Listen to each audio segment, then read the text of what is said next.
ஒரு ஃப்ரை பேனை நல்லா ஹீட் பண்ணி எடுத்துக்கிட்டு அதில் ஒரு 3 டேபிள் ஸ்பூன் அளவுக்கு குக்கிங் ஆயில் சேர்த்துக்கலாம். இது நல்லா காஞ்சி வரணும். நல்லா ஹீட் ஆனதுக்கப்புறமா ஒரு 1/2 டேபிள் ஸ்பூன் அளவுக்கு இதில் நம்ம கடுகு சேர்த்துப்போம். இந்த கடுகு நல்லா பொரிஞ்சு வந்ததுக்கப்புறமா நம்ம இன்றைக்கி ஒரு 2 வெங்காயத்தை, மீடியம் சைஸ் வெங்காயத்தை நான் குட்டி குட்டியாக கட் பண்ணி எடுத்துருக்கேன். அதையும் இதில் சேர்த்துக்கிட்டு நல்லா ஃபஸ்ட்டு மிக்ஸ் பண்ணிக்கோங்க. இது ஓரளவுக்கு கலர் சேஞ்ச் ஆகி வந்தால் மட்டும் போதும். பாருங்கள், இந்தளவுக்கு மிக்ஸ் பண்ணிவிட்டு இப்போ கலர் சேஞ்ச் ஆகிடுச்சு. இந்த ஸ்டேஜில் நான் இதே மாதிரி 2 மீடியம் சைஸ் தக்காளியை கட் பண்ணி எடுத்துருக்கேன். அதையும் இதில் சேர்த்துக்கோங்க. உங்களுக்கு கிரேவி அதிகமாக வேணும் அப்படின்னா இன்னும் கூட நீங்கள் தக்காளி, வெங்காயம் இதை கூடவே மசாலாவையும் கொஞ்சம் ஆட் பண்ணிக்கோங்க. நான் சேர்த்துருக்க மசாலாவோட எக்ஸ்ட்ராவாக நீங்கள் ஆட் பண்ணிக்கோங்க. இந்தளவுக்கு கிளறுனா போதும் இந்த ஸ்டேஜுக்கு. இந்த ஸ்டேஜில் இப்போ நம்ம 1 டேபிள் ஸ்பூன் அளவுக்கு இஞ்சி பூண்டு பேஸ்ட்டு சேர்த்துருக்கோம். இதையும் சும்மா லைட்டாக மிக்ஸ் பண்ணிக்கோங்க. பாருங்கள், இந்தளவுக்கு மிக்ஸ் பண்ணாமல் போதும். இப்போ அடுத்ததாக நம்ம மசாலாலாம் சேர்த்துடலாம்.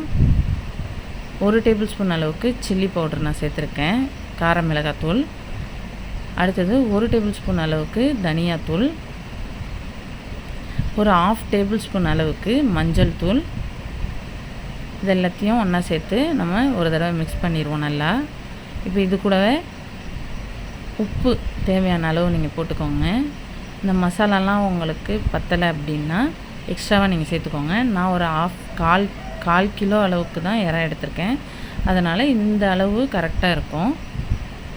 காரம், உப்பு எல்லாமே கரெக்டாக இருக்கும். இப்போ நம்ம கிளறதுக்காக கொஞ்சமாக தண்ணி சேர்த்து இது எல்லாத்தையும் ஒன்றா மிக்ஸ் பண்ணிக்கோங்க. இதோட பச்சை ஸ்மெல்லாம் போகணும். இஞ்சி பூண்டு பேஸ்ட்டு, தக்காளி, வெங்காயம், மிளகாத்தூள் இதோட பச்சை ஸ்மெல் எல்லாம் போகிறதுக்காக கொஞ்சமாக தண்ணி ஊற்றி நீங்கள் ஒரு தடவை மிக்ஸ் பண்ணிவிட்டு மூடி வச்சுருங்க. ஏன்னா தக்காளியிலேயே உங்களுக்கு தண்ணி வரும். அதனால் இந்த தண்ணி சரியானதாக இருக்கும். பாருங்கள், இந்த அளவுக்கு நல்லா மிக்ஸ் பண்ணிக்கோங்க. இப்போது இந்த ஸ்டேஜை நம்ம பார்த்திங்கன்னா மூடி போட்டு நல்லா மிக்ஸ் பண்ணி வச்சாச்சு. இப்போ நல்ல ஒரு பதத்துக்கு வந்திருக்கு. இந்தளவுக்கு ஒரு ஆஃப் பாயில் அந்தளவுக்கு வந்திருக்கு. இந்த ஸ்டேஜில் நம்ம எடுத்து வச்சுருக்க இறாவை இதில் சேர்த்துருவோம்.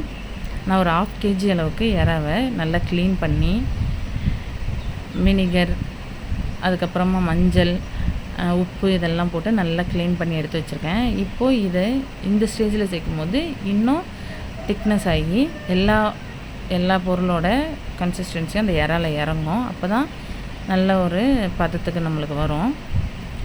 பாருங்கள், இப்போது இது எல்லாத்தையும் மிக்ஸ் பண்ணியாச்சு. இதை ஒரு மூடி போட்டு நம்ம மூடி வச்சுருங்க. ஒரு 2 to 3 மினிட்ஸுக்கு அப்புறம் நம்ம இதை ஓப்பன் பண்ணுறோம். பாருங்கள், எவ்வளோ அழகாக நல்லா அருமையாக எல்லா இறாலையும் இந்த மசாலா இறங்கியிருக்கு. இதை நல்லா ஒரு தடவை நல்லா மிக்ஸ் பண்ணிக்கோங்க. நல்லா மிக்ஸ் பண்ணிக்கிட்டே இருந்தீங்கன்னா எல்லா இறாலையும் நம்மளுக்கு நல்லா கிடைக்கும். இப்போயே நல்ல வாசனைலாம் வர ஆரம்பிச்சிருச்சு. நீங்கள் உங்கள் வீட்டில் ஒரு தடவையாவது இந்த மாதிரி மெத்தடில் நீங்கள் ட்ரை பண்ணி பாருங்கள். ரொம்ப சிம்பிள் தான். இப்போது கடைசியாக நம்ம கொஞ்சமாக கொத்தமல்லி தலைங்களை இதில் சேர்த்து நம்ம எல்லாத்தையும் கிளறிப்போம்.